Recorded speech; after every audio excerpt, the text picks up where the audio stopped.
Hey mate, aqui é o Rodolfo e hoje nós vamos falar de alguns erros que a maioria dos brasileiros cometem ali ao tentar aprender inglês. Lembrando que eu coloquei esses erros aqui de acordo com os brasileiros mesmo, tá? Porque talvez em outros países aí, conforme eu já conversei com as pessoas, alguns amigos meus asiáticos, europeus e tudo mais, eles não cometem esse erro porque é justificável as regras da gramática brasileira, ok? Então tem que tomar cuidado quando a gente está aprendendo inglês, principalmente se você está ali saindo do básico, ok? Se você já está num nível mais intermediário, mais avançado ali, você já sabe que não pode cometer esses erros, né? Então vamos lá, esses erros eles são distintos, não vai seguir uma sequência gramatical, então eu vou falar de vários diferentes, tá? E eles são muito importantes para que a comunicação seja feita com naturalidade, é aquela famosa fluência, né? Quando a gente consegue se comunicar sem precisar ficar pensando demais ou atropelando preposições, enfim, essas regrinhas aí que a gente costuma utilizar em português, tá?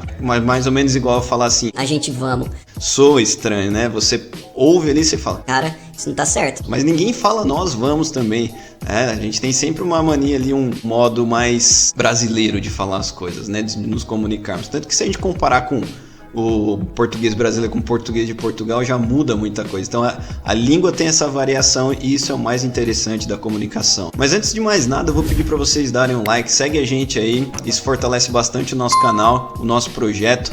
Obviamente, se você estiver gostando, né? Isso é muito importante, não adianta você seguir e dar o like se você não gostar do conteúdo. E dá uma olhada nos outros conteúdos nossos, tenho certeza que você vai gostar bastante e aprender muito inglês, alright?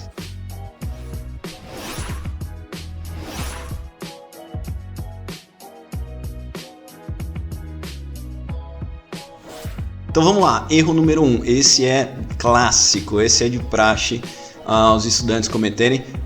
Por quê? Justamente pelo fato de muitos alunos começarem a ver sobre isso mais pra frente. Muitos professores, muitos livros não falam disso logo no início e é bem importante, tá bom? Quando nós vamos falar a nossa idade em inglês, em português no caso, nós costumamos falar eu tenho, por exemplo, eu tenho 30 anos.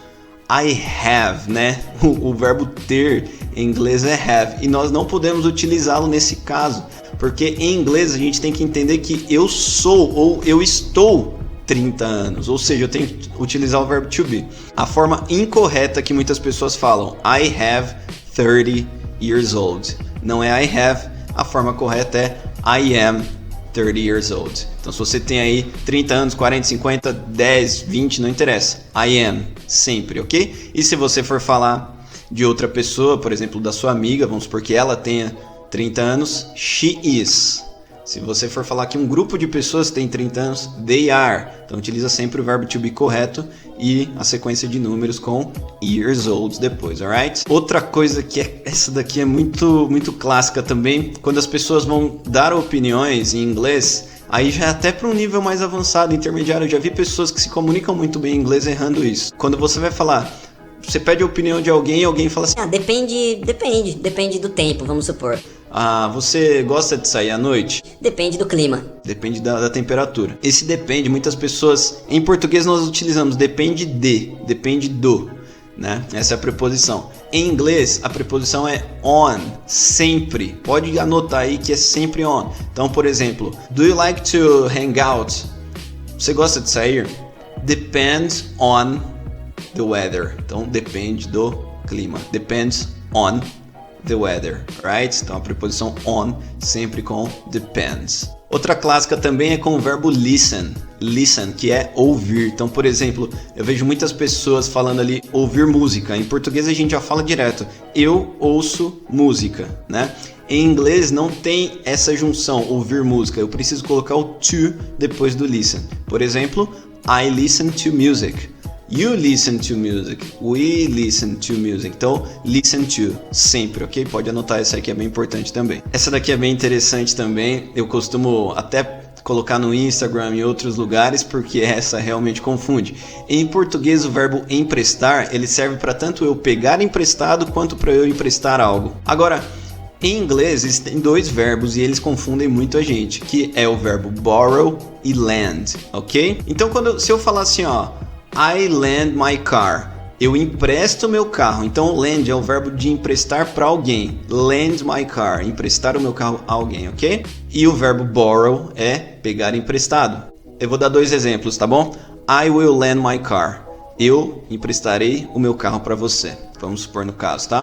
Agora, se eu for pedir o carro emprestado, can you borrow your car, please? Então, posso pegar emprestado? Anota esses 2 verbos, lend e borrow, alright? E por último, vamos encerrar aqui com um erro que é realmente muito confuso. É quando que a gente utiliza o it, aquele pronome neutro, né? Que seria o ele ou ela para animais ou objetos. Então, por exemplo, se eu quiser falar... Eu vou focar no clima, tá? Na temperatura, por exemplo. Se eu quiser falar que está chovendo, em português eu não preciso utilizar pronome. Eu falo direto, está chovendo, está ensolarado. Em inglês, eu preciso do it, desse pronome, junto com o verbo to be. Então vamos supor que eu quero falar assim, ó, está chovendo. It is rainy, alright? Está ensolarado. It is sunny. Ou seja, não tem como eu traduzir esse pronome nesse caso, porque senão, se eu fosse traduzir ao pé da letra, ia ficar mais ou menos assim, ó. Ele está chovendo. Ele quem? No caso, seria o dia, ok? Ou o clima, né? Ele está ensolarado, né? A não ser que eu pergunte ele por quê? A pergunta que poderia ser feita é What's the weather like? Inclusive eu falei sobre isso num vídeo, se você não assistiu, é esse vídeo aqui, tá? E what's the weather like pode ser respondido como it's rainy, it's sunny, it's cold, ok? Mas você precisa do it para responder. Mesma coisa para horas, né? Se eu for falar a hora ali, que horas são? What time is it?